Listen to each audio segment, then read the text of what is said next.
thong in kham kan si he chung in a kan lo teri van huna kan chu ter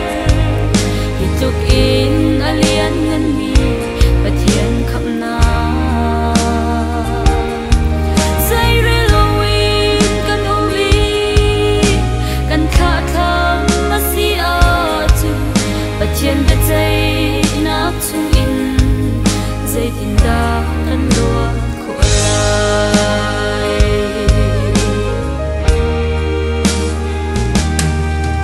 minung fel na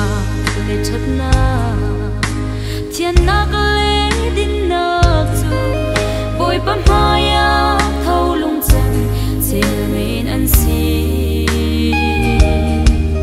minung le kan chat nak le kan sual na zau loi boy Giêsu Christ thi sen thong in thiam chau ter mi kan si he chung in a kan lo teri van huna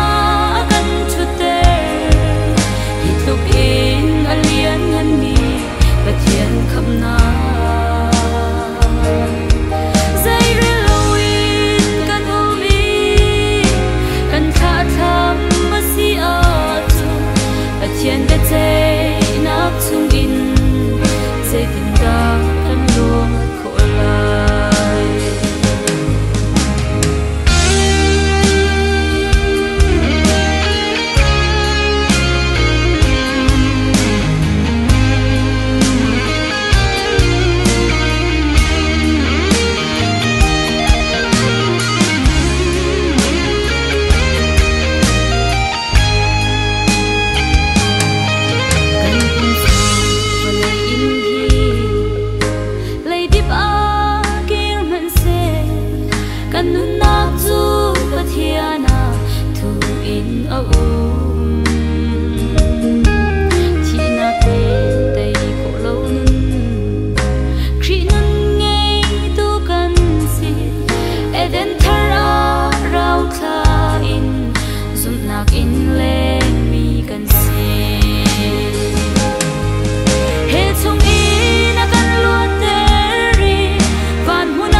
pathian be chei nak chung in zai tin da kan lo ko lai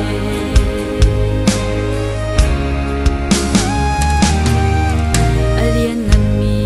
kham nak chu pathian le Krita a si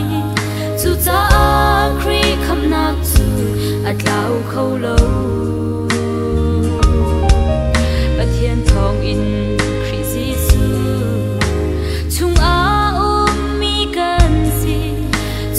chu kan cha a in na thian nak le